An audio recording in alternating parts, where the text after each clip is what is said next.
Hello guys, કવિશાની કલમ ચેનલમાં તમારું સ્વાગત છે। આજે હું વાત કરીશ એક દીકરીનો ટહુકો મૂંગા હૈયાની વાત। આજે મારે કોઈ લેખ નથી લખવો, બસ એક દીકરી બનીને દરેક માવતરના હૈયાનો દરવાજો ખખડાવો છે। એ માવતર જેમના ઘરના આંગણે ઈશ્વરે એક એવું ફૂલ રોપ્યું છે જેની સુવાસ તો છે પણ કદાચ પાંખડીઓ પૂરી ખીલી નથી। હું એ જ દિવ્યાંગ ફૂલની વાત કરું છું।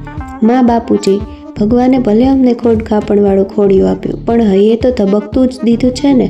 લાગણીઓનો જે સાગર તમારામાં છલકાય છે એવો જ સાગર અમારામાં પણ ઊંઘવે છે। જ્યારે ઘરમાં વાતો થાય છે કે આ દીકરી તો સાસરે જશે, એનો વર એને ફૂલની જેમ સાચવશે અથવા દીકરાની વહુ આવશે એટલે આપણી ગણપણની ચિંતા મટે, ત્યારે અમારા જેવી દીકરી કે દીકરાના કાળજામાં એક ફાળ પડે છે, એક મૂંગો સવાલ અમારા શ્વાસમાં ગુંગળાય છે।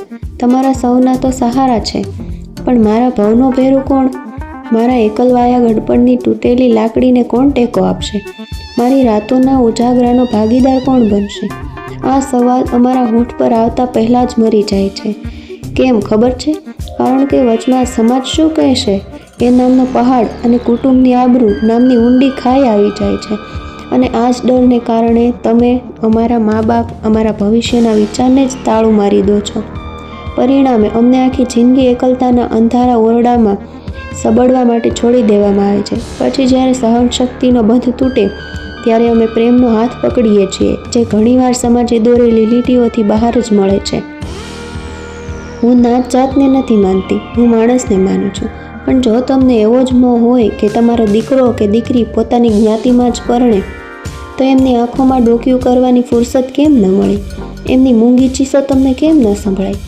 જરા આંખો બંધ કરીને એક પળ માટે વિચારજો, તમારા દીકરી દીકરા ભલે પથારી વસે પણ કોઈ સાજો સમજ છોકરો સામેથી આવીને તમારો પાલો પકડીને કહે કે ફિકર ન કરો માજી, હું છું ને, હું એની સેવા ચાકરી કરીશ, એના ખોડિયાને નહીં એના જીવને સાચવીશ, ભલે મારા ઘર જમાઈ થઈને રહેવું પડે પણ એના ચહેરા પરનું સ્મિત ઓછું નહીં થવા દો, તો શું એની આંખોમાં રહેલી સચ્ચાઈને પારખવાની એક તક ન આપવી જોઈએ? હું જાણું છું વિશ્વાસ કરવો અઘરો છે પણ હીરાની પરખ તો કસણી પર ઘસીને જ થાય છે ને। આટલી જ હિંમત કરવીને એ તમારો ધર્મ છે। અને છેલ્લે એ વાત જે કાળજો કોરી ખાય છે, દુનિયાની બીજી બધી બાબતોમાં તો આપણે ગર્વથી કહીએ છીએ, સમાજ શું આપણને રોટલો આપવા આવે છે?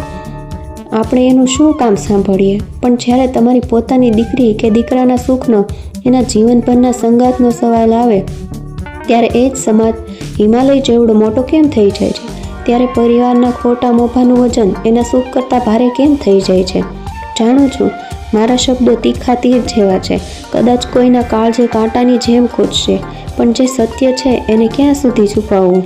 જો મારી આ વાતોથી કોઈ માવતરનું મન દુભાયું હોય તો દીકરીનો એક કડવો ઘૂંટડો સમજીને ગળે ઉતારી લેજો અને મને માફ કરજો। કવિશાની કલમ। અને આવા જ અન્ય વિડીયો જોવા માટે કોમેન્ટ કરો કે આગળ કયા ટોપિક પર વિડીયોઝ બનાવીએ।